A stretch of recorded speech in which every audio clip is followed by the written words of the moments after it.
Yo, what's up, Sam? What's happening, Jordan? I'm good, man. Excited to introduce this guest today on the Music Business Podcast. Today we got Will Dzombak. For those of you who don't know, he's a music entrepreneur, manager, and Grammy-nominated producer. Best known for managing Wiz Khalifa and starting, Khalifa Kush with Wiz Khalifa, Taylor Gang Entertainment, the record label and the management company. So today also manages Ty Dolla Sign, TM88, Juicy J. List goes on. This man's no joke. Right. So today we kind of get into his origin story, how him and Wiz met. But Will's had a lot of experience in several different areas of the industry, whether that be, from having his own record label to having his own management company and being a manager himself to working with other record labels on Wiz. And he's been there from the beginning. So we were able to talk to him kind of about that. Some reasons why there's been such longevity for him and for Wiz and for the Taylor Gang movement. We get into the Taylor Gang brand. A lot of things I think you guys can learn from today. What'd you think, Sam? Yeah, I thought it was incredible. I mean, he's definitely a manager at the top of his class. Wiz is an artist who's been putting out records for a minute. I mean, mid 2000s. It's kind of when I came across him. I remember listening to his music when I was in high school, driving around, talk about that a little more in the podcast. But even today, Wiz is just as relevant largely because of what the partnership and success he's been able to have with Will. So I think really enjoyed hearing him talk about his approach as to how he focuses on developing acts to build sustainable, long-lasting careers, some of the different tactics to go about building an audience, finding artists, creating that longevity. I think it's a great episode. Another interesting thing, too, is I think you look at somebody like Wiz.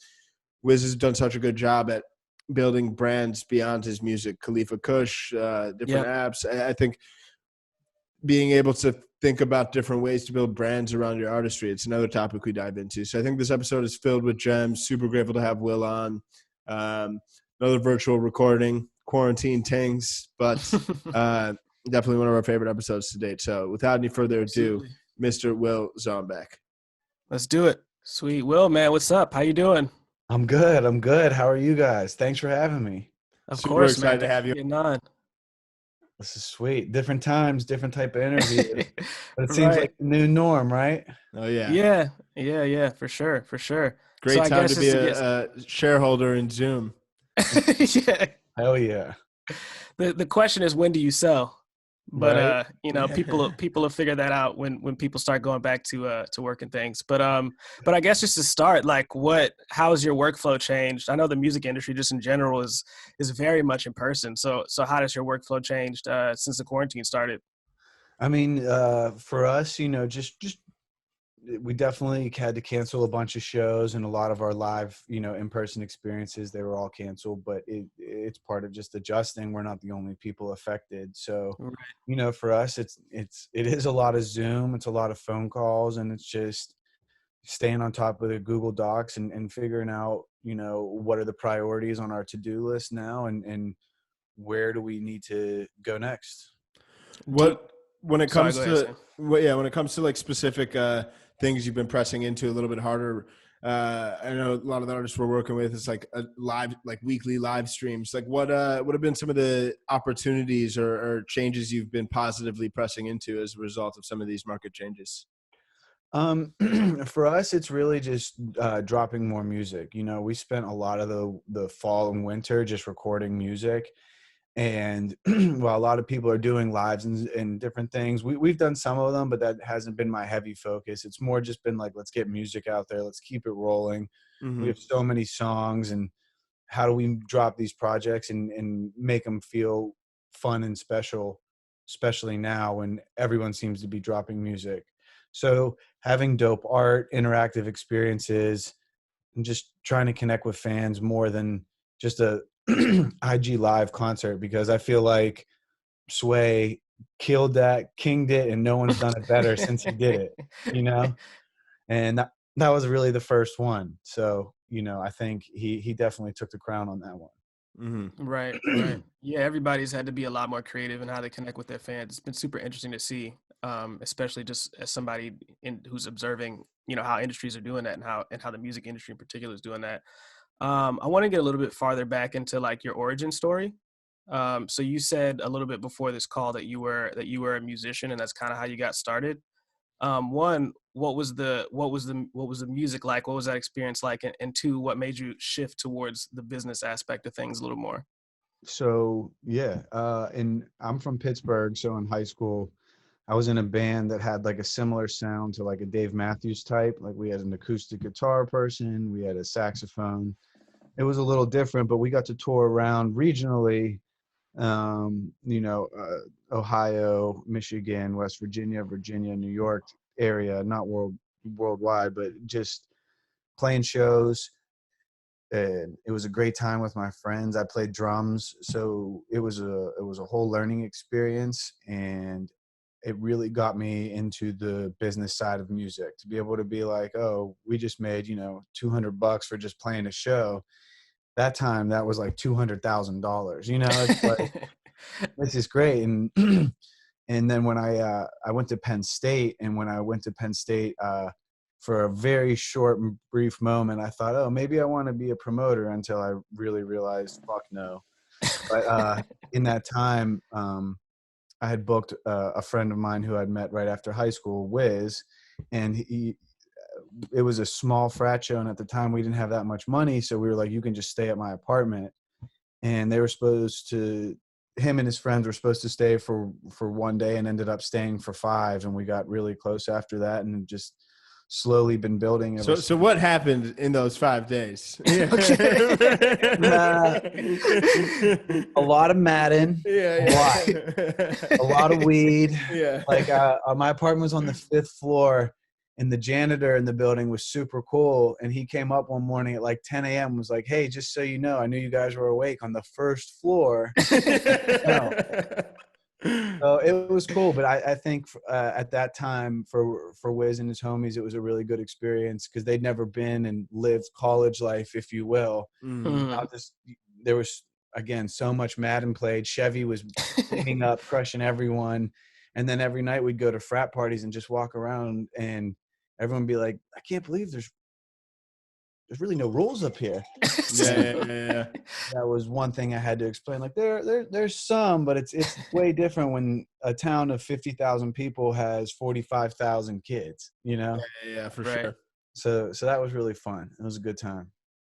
And then how did that kind of relationship evolve from having met at that time into kind of the business empire that you guys largely built together?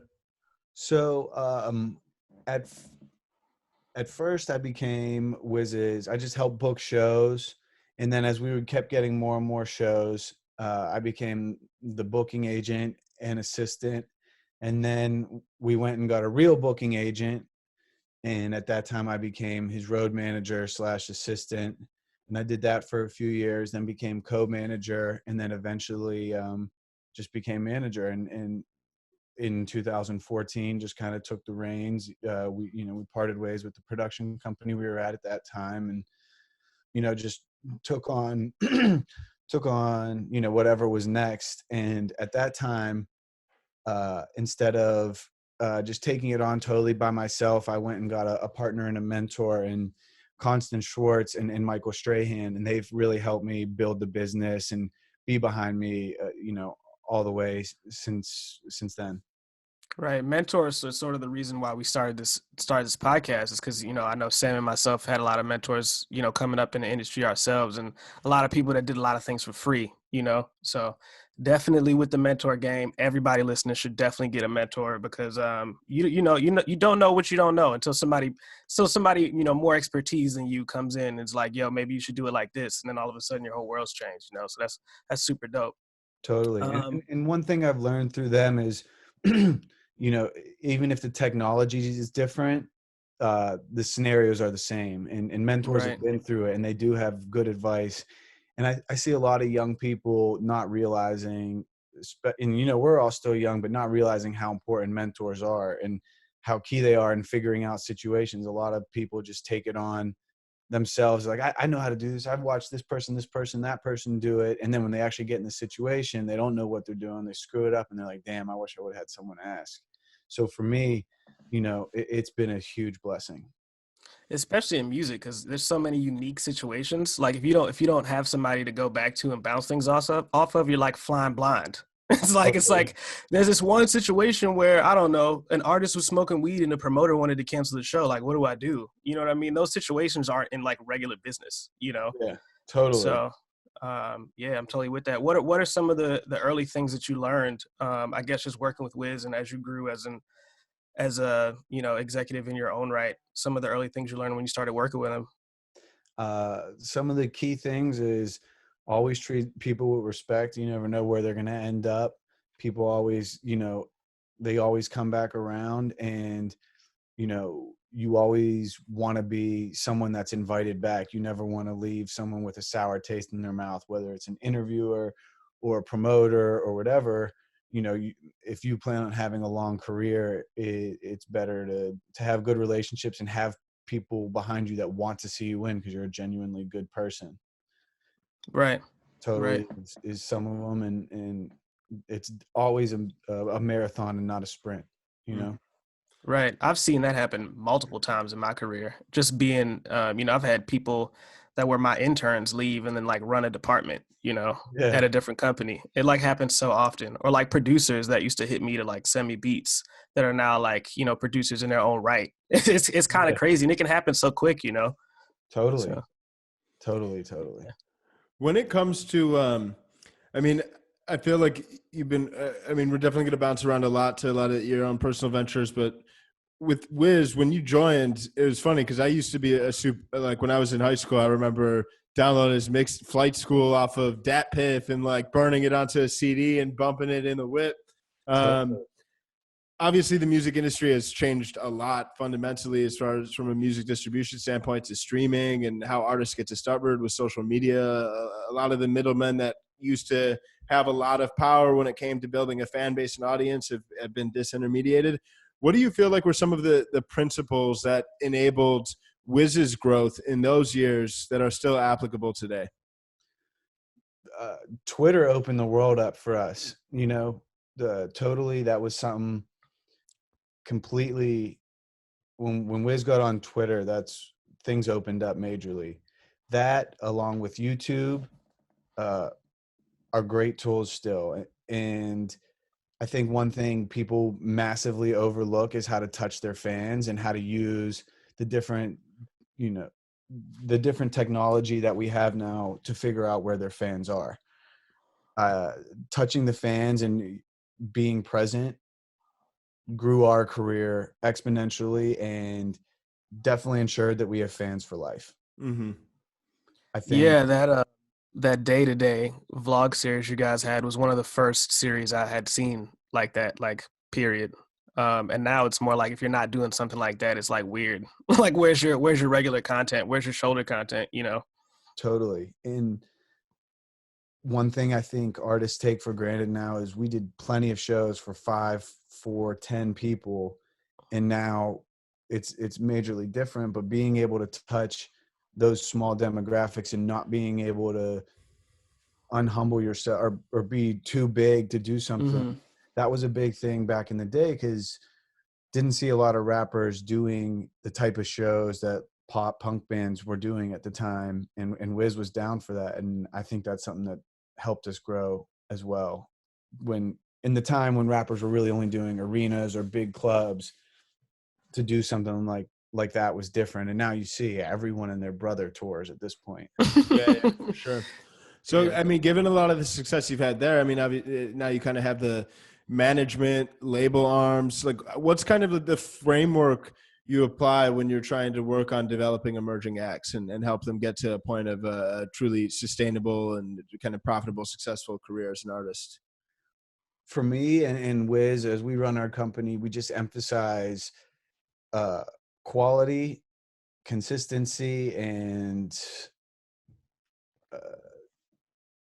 just like I said, building a real base, being an artist that's not chasing an immediate thing.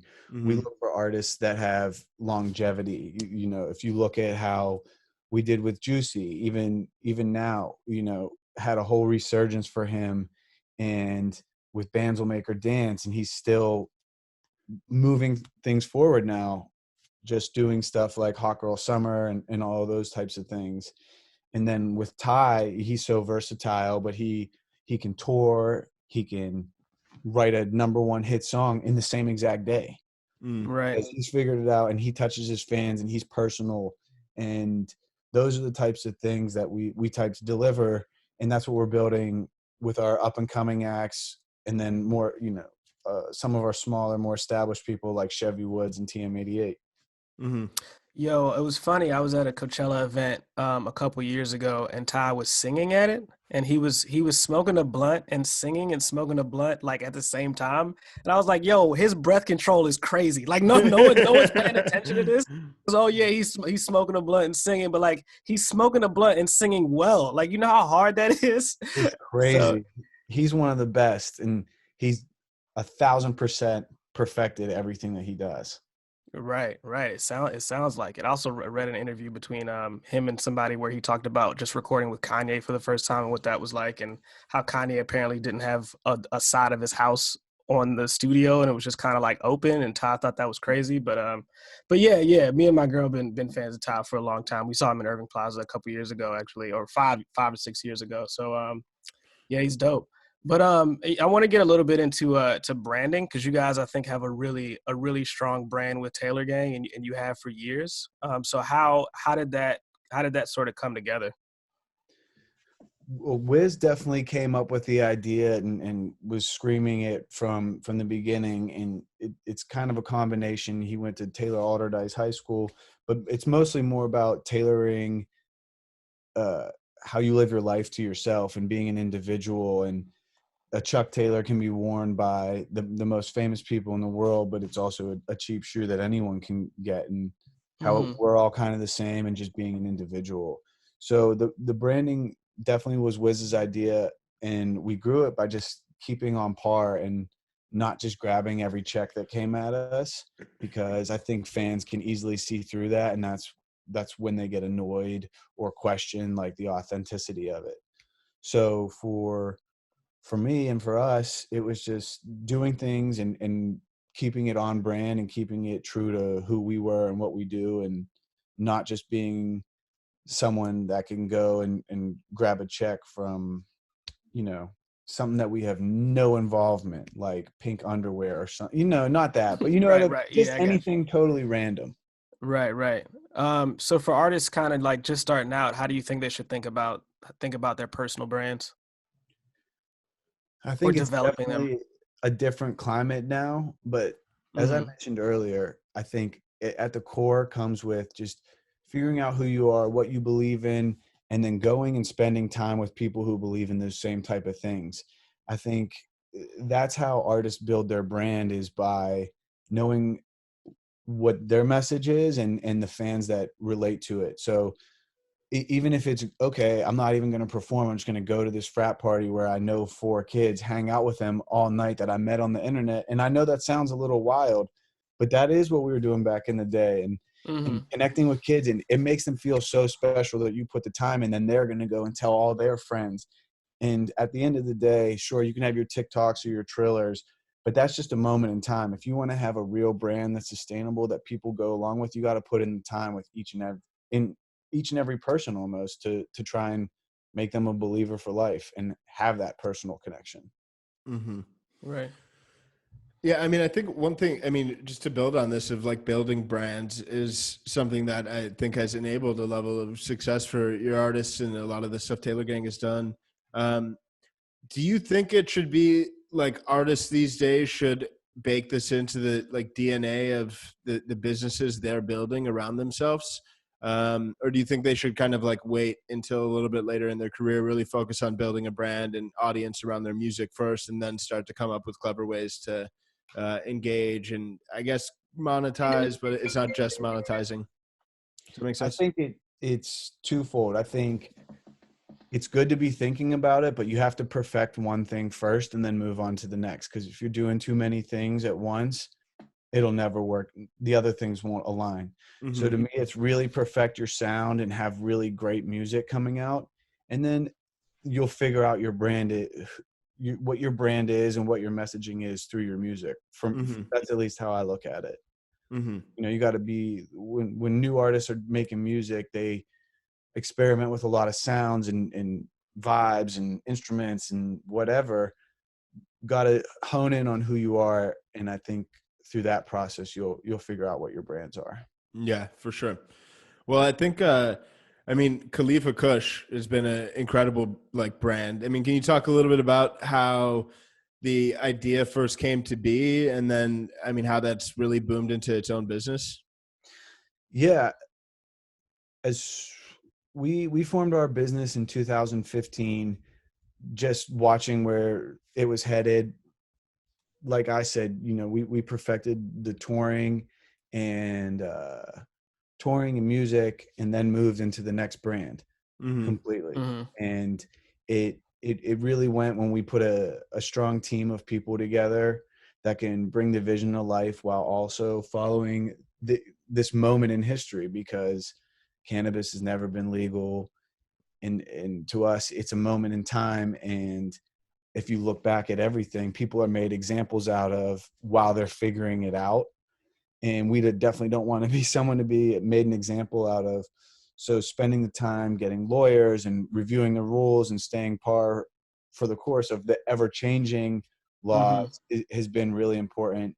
But seeing it go how it went in Canada, you know, we're publicly traded up there, and it's really cool to see people accepting it as a true business. But it came together with, you know, Wiz had reached a certain level. We're talking about weed a lot, and again, watching where the market was going, and thinking, you know, 10 years from now, it could be federally legal, Mm-hmm. and let's get on board early.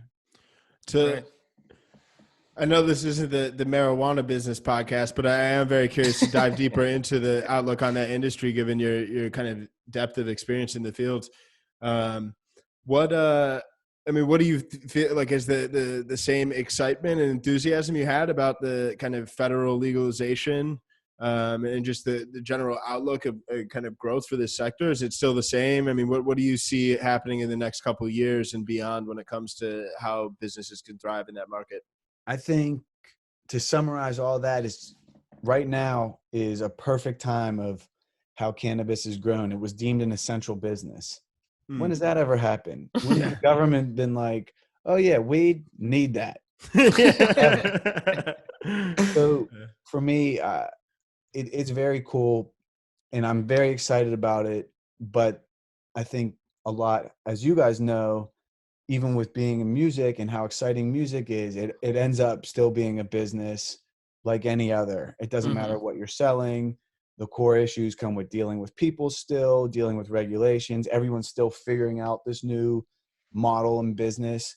So it's definitely very exciting, but it's definitely still a business all the same. And the people that just treat it like fun are either already out or going to be made an example out of.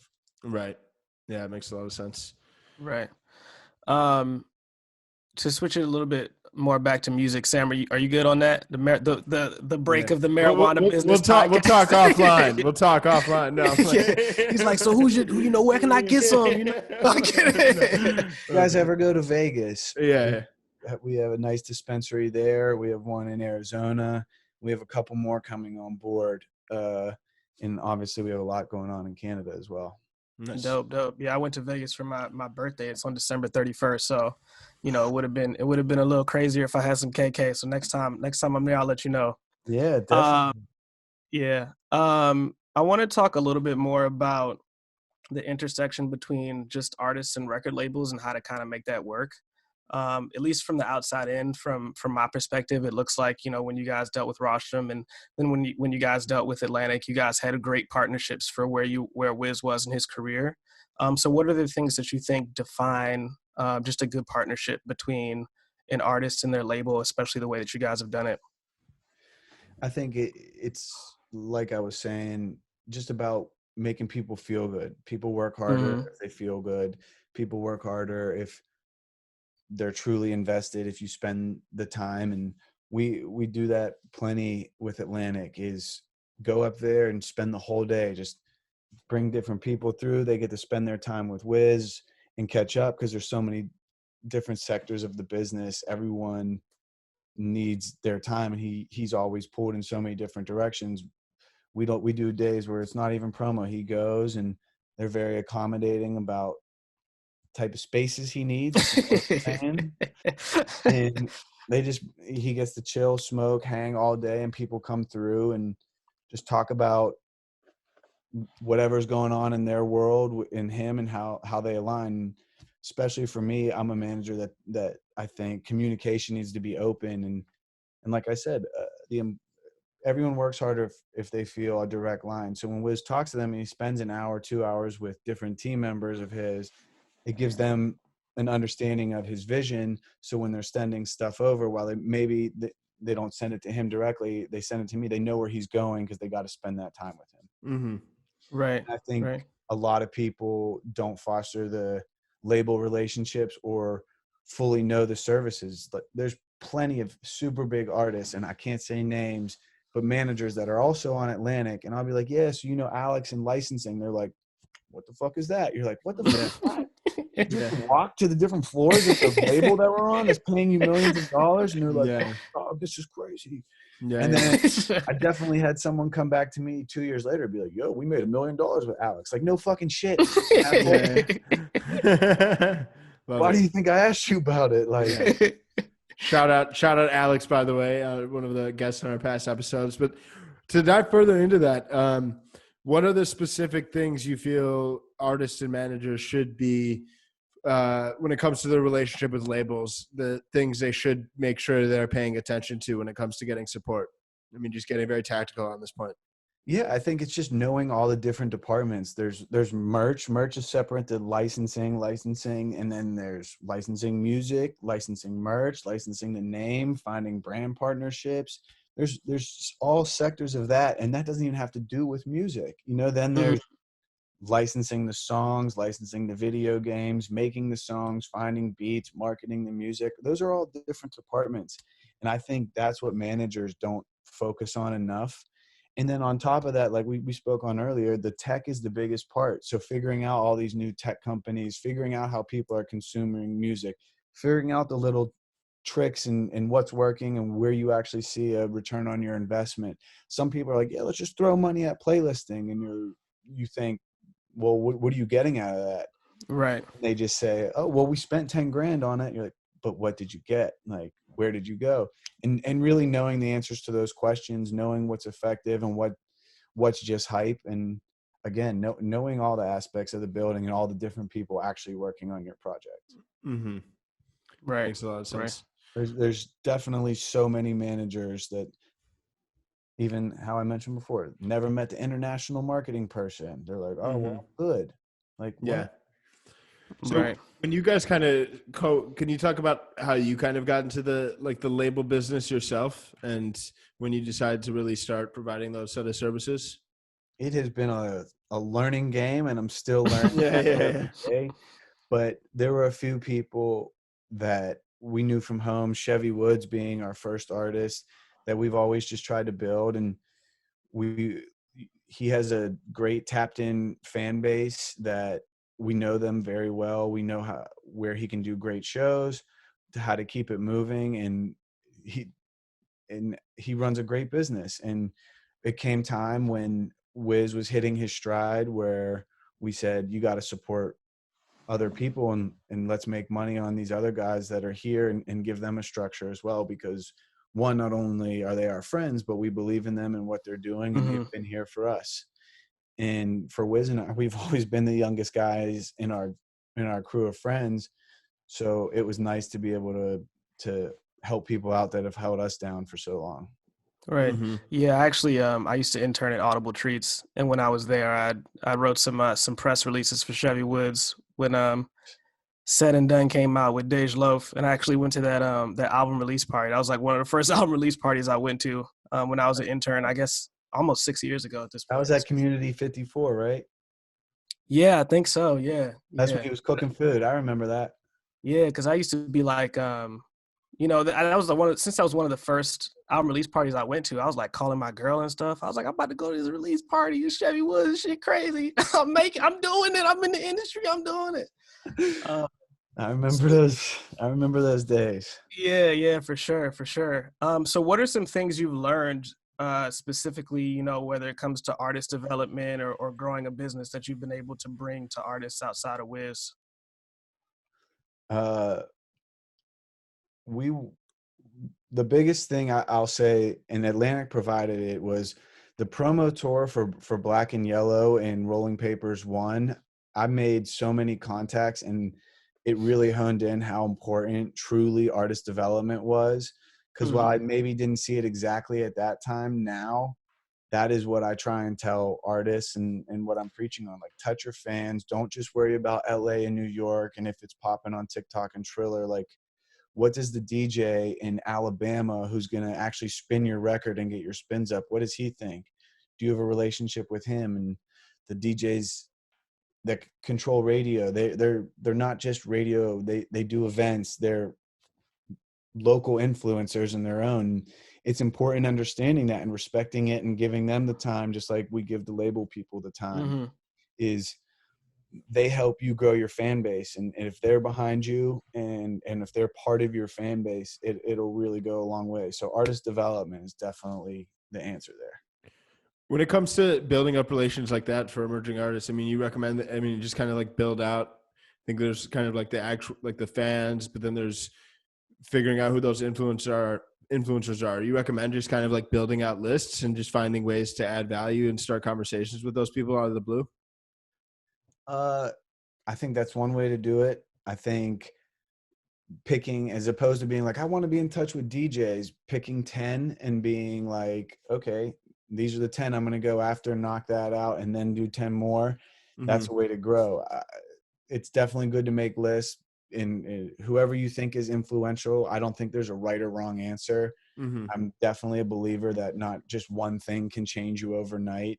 Mm-hmm. As much as people want to say, this person was a one-hit wonder, this happened overnight, it didn't. There's some tricks behind stuff. Mhm. That's what I was getting at with the knowing the technology behind what's going on now and how Mm-hmm. to turn stuff up. Because to the general public, it does look like a overnight success, but it's not. And honing in on different sections and attacking that, because there isn't going to be just one thing that kicks it Mm-hmm. over. Totally. Right, right. I want to get also in a little bit more about your relationship as a manager, as a label head with your clients. So we had Henny on from EQT, and he was sort of saying there's two different managers, and there's kind of a mix in between. One that's a little bit more creative and is like in the studio with the artists and helping name tracks and helping with kicks and snares, and there's one that does most of the business side and then kind of leaves all of that to the artists, so they know the game really well but they leave all the creativity to the artist. Where do you think you kind of lie on that spectrum? uh I think those are two different types of artists or types of managers. But for me personally, and given my situation that I'm in, Mhm. with Wiz being one of my best friends since really before a lot of the music stuff and before anything big happened to now, I'm cut right in the middle. I have Mhm. to play both those roles. I go to the office all day from 9 in the morning till 8 at night, and then I meet the guys at the studio at 10 and stay there till 3 in the morning. And then that's how I really keep my personal fingers just in knowing where he's thinking to be, and the other artists to be able to bring ideas and help whatever vision they have while I'm in the office and doing the business stuff, think about where they were at the night before when they're in their zone. So I'm cut right down the middle. But Henny's my dog. I super appreciate him. Before he was even managing people, we were booking shows together at Penn State. So it's That's sick. crazy. Word. That's dope. That's dope. When it comes to like finding artists, I mean, obviously you guys roster, I mean, you have some emerging artists, but obviously working with some like super established artists, Dolla, Juicy J. How do you go about finding artists across the board and building the relationships before they actually become your clients? Well, at this point in my life, I do based on just who I personally like and who I think has a trajectory and who has their head on straight. Mm-hmm.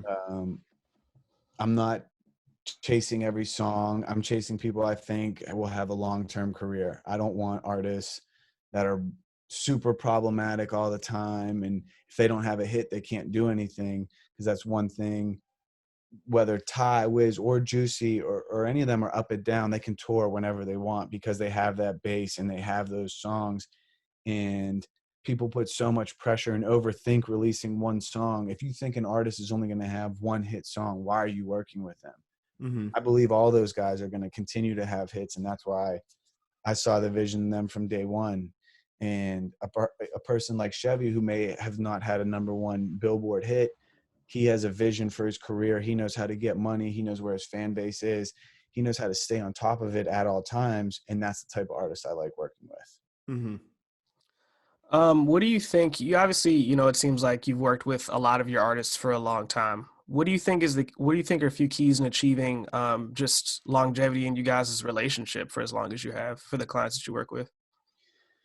I think it's spending time, truly spending time and going through the good and the bad. Like as many good things as I can tell you about all the guys, there's 25 million times more bad situations that we've been through and conquered, but we did it together and we're still pushing forward.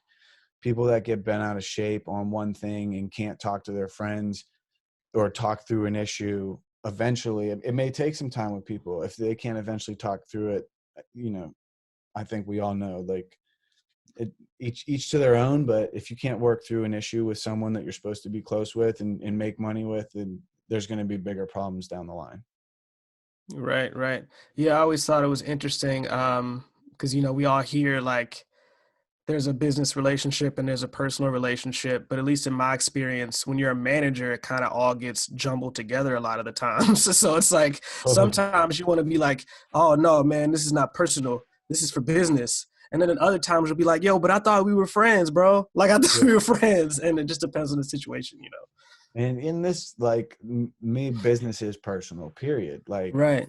To me, when people say that, you're like, yeah, maybe, but nah, I don't feel you on that, because like that's not it. It is personal. It does make you feel a certain type of way. This isn't like just numbers. Music is a subjective thing. There is no right or wrong. So it definitely makes it more personal, whereas 2 + 2 is factually 4. That's where you can get bent out of shape, but nothing in music is actually factual in the creative sense. Right. So I think it makes the business more personal. Mm-hmm. Right. Makes sense. One thing that I find interesting too is that I think, I'm sure along your path, like there's been lots of ups, but lots of downs as well. And I know like Winston Churchill has like the quote, like success is going from failure to failure without loss in enthusiasm. Yeah. Can you talk about some of the big learning moments you've had, or some of the big, I guess, like quote unquote, like failures, but just things that may not have necessarily gone according to plan that were a blessing in disguise? That was a pretty deep cut there, Sam. quote Winston Churchill. I just want to point that out real quick. I don't think we ever done that. Gotta come correct. Right? It's like, dang, okay. Shit, you're right. Damn. Anyway. One big failure. And I would never call it a failure, because I think this moment made Wiz even way more poppin'. But like I was saying, you always want to be invited back on touring. You want promoters to like you. And I think everyone will remember when we got arrested at East Carolina University, like it was on fucking CNN. Like that was terrible. That moment sucked. It was just like, oh, we smoke weed, but we're the good guys. Like, we're not supposed to be getting in trouble. And to be on the news, like 10 people in jail, it was like, whoa. And I can't say it was a moment where I feel like we failed, because it definitely wasn't our fault. Some super racist ass shit. Yeah, I was about to say, yeah. I got dragged off the stage by this cop. It was crazy. But it was just a moment where you're like, man, fuck. I got that email from my dad. It was like, your grandmother knows, Dad. Didn't say love. that was the whole thing. Yeah, that's oh man. But I think that was one moment. There's obviously ups and downs in music. Beats get sold before other ones, but nothing that was a big moment. But like I said, I feel like that made Wiz even more popular. Mm-hmm. For sure. Right. And in some situations like that, and this, we could talk about race and hip hop and how the media talks about the whole genre in the first place. But if it seems like in my experience, sometimes the CNNs and shows like that are almost looking and waiting for the opportunity to say a hip hop artist was arrested at anything, you know. So Totally. I'm sure they pounced on that, you know. Totally. My biggest example of that is every year Wiz does a big give back to Pittsburgh public schools. That's something he super believes in, that helped his life. And I remember one year he donated, over $100,000 worth of backpacks. We got no press coverage, but we Right. went out that night, and we were young. We were 24 years old. We were all drinking, peeing in an alley. Boom! Right on the front of the paper. Fucking $25 urinating in public ticket, front of the paper, $100,000 charity drive, which we weren't even trying to promote, but no one wants to cover it. He talks to the schools, talks to the kids, is like, look, I sat in the same seats you did, like, you can make whatever happen, preaches about individuality. No press coverage. Peeing after drinking all night, all the press coverage. Somebody took a picture of y'all peeing, or somebody peeing? It's just like, okay, I was about to say. we just got a ticket, but they had Google search on his name, so if it comes up, it was like that. They were like, we looked through the police records from Friday night, and guess what? Ha ha ha! Got you, motherfuckers. Like, okay, you're the man. Right. But that's that bullshit with the media. You just gotta know that it's just part of the game. Mm-hmm. Right. Who are going back to the mentor aspect of things? Who are some of those people in the beginning of your career that really helped you figure things out? Dan at ID Labs, I think, helped a whole lot. He gave me a place to work before anyone else did, and I was just like, I just can't work at my house. I need to get out of here. And he was like, here, there's a desk in the front of the studio. Just sit here. Mm-hmm. And he definitely looked out the most in the very, very beginning, and didn't turn his nose up at me when other people, when Wiz and I were first getting close, was like, well, who the fuck is this? So, there was plenty of people along the way, from Pittsburgh, then to Atlantic, but I would say Eric Dan, ID Labs, is the one that really, no questions asked, was like, yeah, if you're about it, let's go. Here you go. That's awesome. I know we, kind of this whole episode has kind of been the culmination of this question, but for a young manager championing their artists, and also the artist that kind of wants to reach the level of where Wiz has got, where Ty Dolla $ign has got, what's sort of the overarching advice that you have for them? Just keep perfecting your craft, keep building, and always try and find new ways to tell people about your music. Do not rely on the internet, because like I've been saying through this whole thing, it's about that in-person experience where people can go and be like, yo, that's my dog. Not like, I saw this video on TikTok and he was cool. If you do something with a small group of friends, 3 or 4 people, they're going to hold that close to their heart for 5 years and be excited to watch you grow.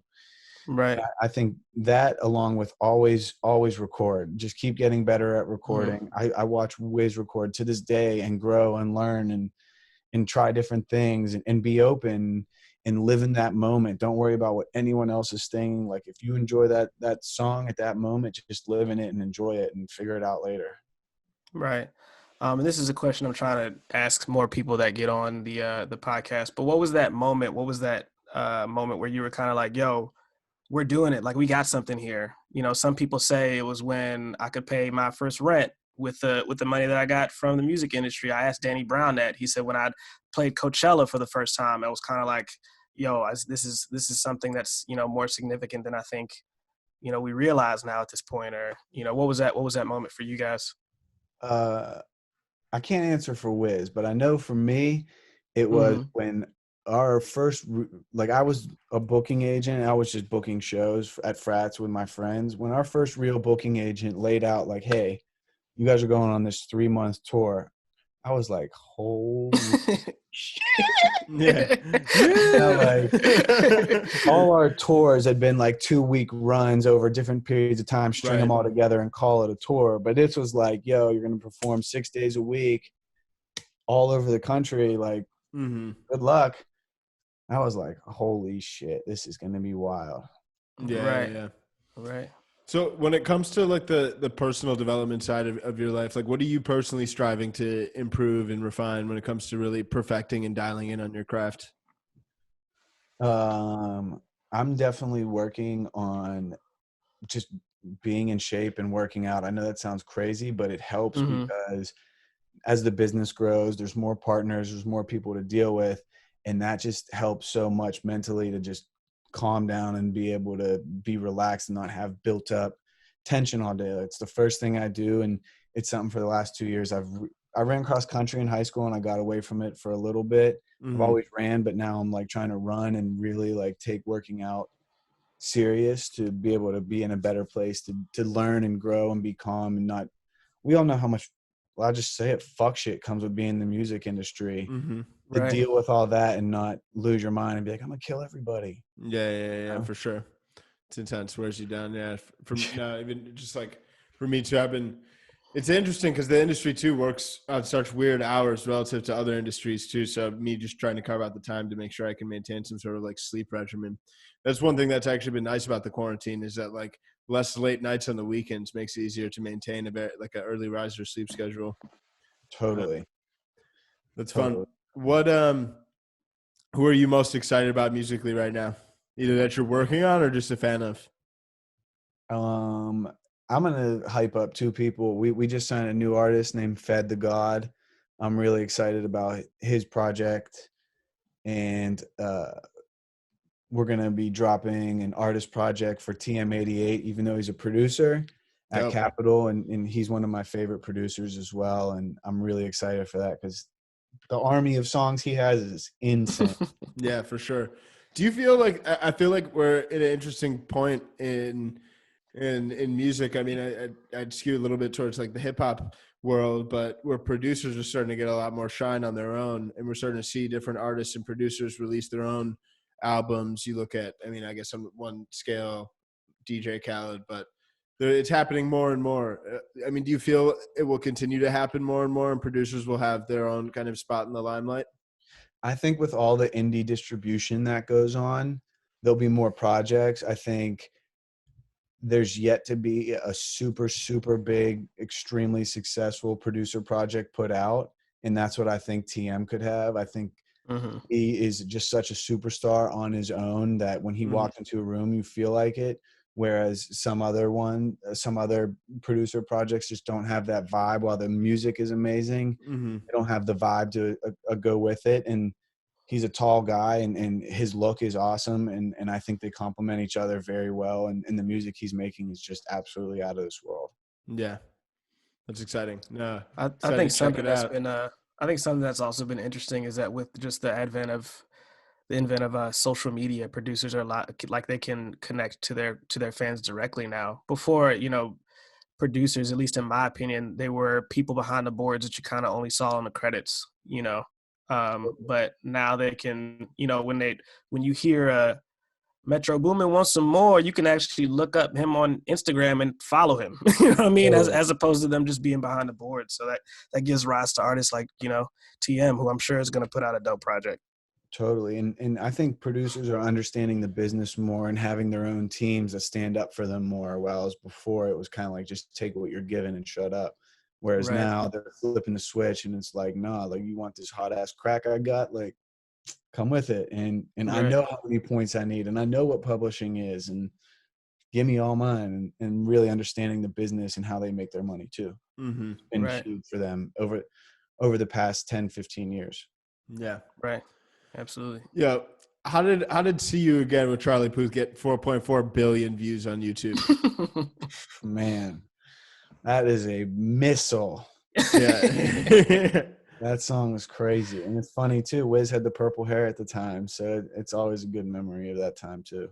What are specific things that like took? I mean, that's in a league of its own when it comes to records on YouTube. Like shit. Or in Yeah. general, just Yeah. like The Fast family, we've been cool with them for a while. Before you See You Again, Wiz had done 2 or 3 other Fast and the Furious songs. And it's funny, the way he works on soundtracks was just different. And the first time he recorded it, it was literally at Snoop's house. Just like, hey, I got to lay this verse real quick. Can I use the booth? and to see what it blew up into is super awesome.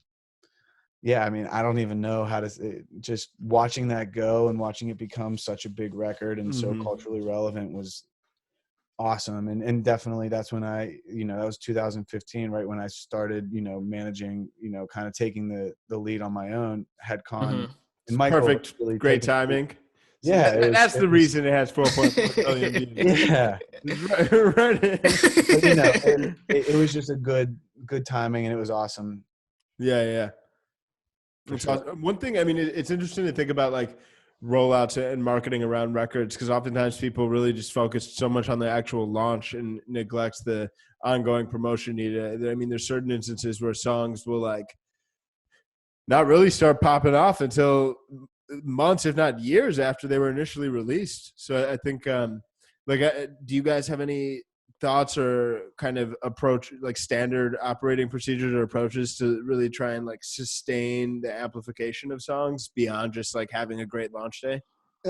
Like I said earlier, for us, it's all about a marathon and not a sprint.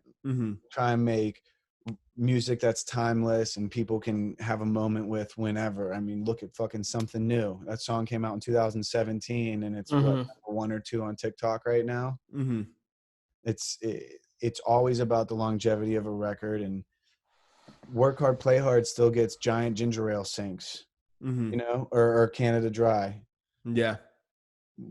It's just, not throwing everything out that you have in the first week and then forgetting about it and moving on to something else. Because if you treat it like that, everyone else will. It's about 2 months down the road, still getting a tweet from Wiz's Instagram, like, boom, this single out, still a single, and incorporating it in different things, and then touching your fans by doing shows and pounding it in their ears so they remember it too. Right. Well, Will, man, I think it's been super exciting to see your journey from the sidelines. Super excited to have you on the show, man. And it's crazy times right now, but look forward to the day when we can do this in person as well. Totally. Absolutely, Thank man. you guys for having me. We definitely need to do it in person. Absolutely. Awesome, hit us brother. when you're in New York, dude. And if you need any feedback on that TM88 project, I got on that KK. Or new strains of that KK. We'll do some research. Yeah. On KK when I come up. There it is. Well, thank you very much, brother. It's been a pleasure. Awesome. Thanks, guys. All right, man. Thank you.